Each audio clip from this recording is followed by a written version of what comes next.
வேத வசனம் ரோமருடைய புஸ்தகம் 12வது அதிகாரம் 11வது வசனத்தில் இருக்கு.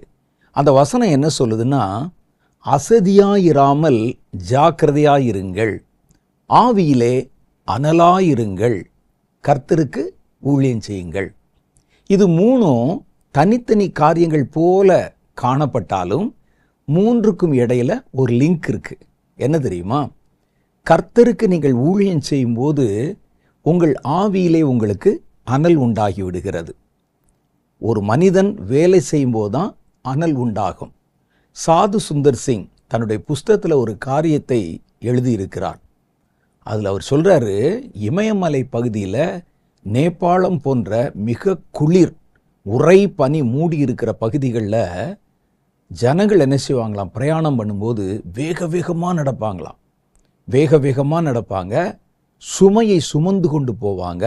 காரணம் என்ன அப்படின்னு கேட்டால், வேகமாக வேலை செய்யும்போது அல்லது பழுவான சுமையை ஏற்றி கொண்டு போகும்போது நம்முடைய சரீரத்தில் ஒரு வெப்பம் உண்டாகும். நல்ல வேலை செய்யும்போது பாருங்களேன், வெப்பம் உண்டாகும். அங்கே வியர்வை வருகிற அளவுக்கு வெப்பம் உண்டாகாவிட்டால் கூட அந்த குளிரை சமாளிக்கிற அளவிற்கு ஒரு வெப்பம் உண்டாகும். நான் நேபாளம் இருக்கக்கூடிய பார்டர் பகுதியில் சில நாட்கள் இருந்தபோது ஒரு காரியத்தை கவனித்தேன். அங்கே உண்மையிலேயே இவர்கள் சொல்கிற மாதிரி இப்போவும் ஜனங்கள் வேகமாக தான் நடக்கிறாங்க.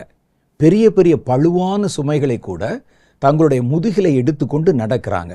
காரணம், குளிர் வரும்போது முடங்கிட்டு படுத்துட்டோம் அல்லது உட்கார்ந்துட்டோம்னா சரீரத்துக்குள்ளே இருக்கிற வெப்பம் கொஞ்சம் கொஞ்சமாக குறைந்து மரணம் கூட நேரிட்டு விடலாமா. அதனால் என்ன செய்கிறாங்கன்னா, வலிய போய் வேலைகளை செய்கிறாங்க, சுறுசுறுப்பாக வேலை செய்கிறாங்க.